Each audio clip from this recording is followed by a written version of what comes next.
may not look it, as I gain about a foot in height, but that tree is absolutely remarkable. Not remarkable for the tree that it is, it's an ordinary evergreen oak. It's what's on that evergreen oak. And here's a clue.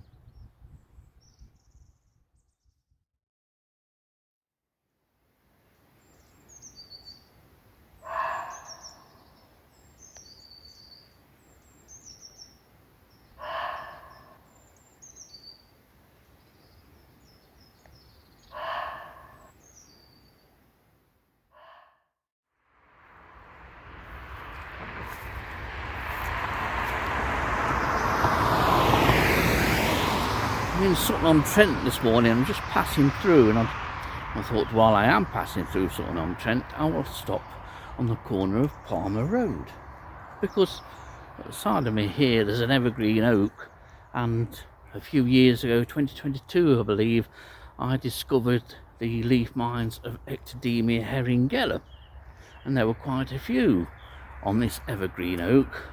Now it's chock-a-block. And it's the most heavily infested evergreen oak I've seen.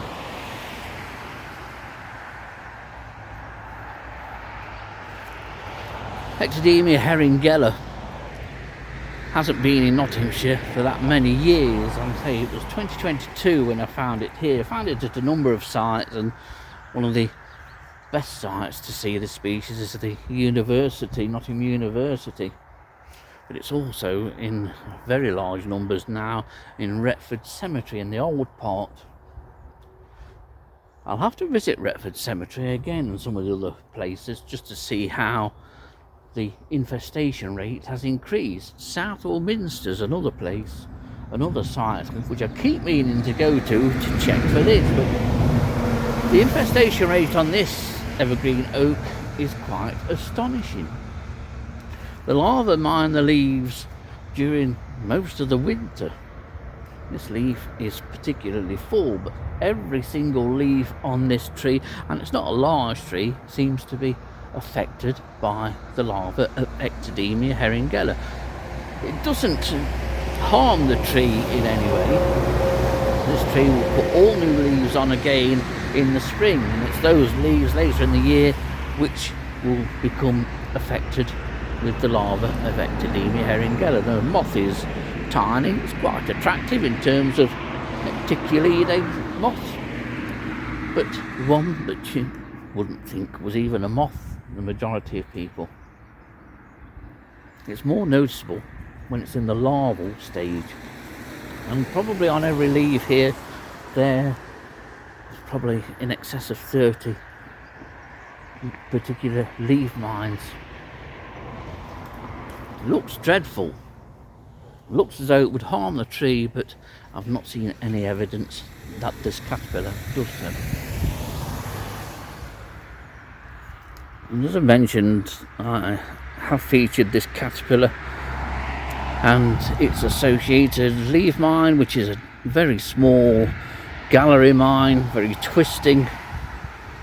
I'm saying just looks like one mess, but these leaves probably have upwards of 30 individual leaf mines in them. I can't see any at the moment that are still occupied, but it's likely that some still are, even though we are now in February. But it's a leaf miner that is active throughout the winter. I think there is one in that mine there. Yes, there is one larva which you can see at the end there. The active mines are still green, or mines that have recently been active. There's a couple on this leaf, but there is still a caterpillar in there. There's a chance that that caterpillar could be parasitised though. But the infestation rate here is quite remarkable.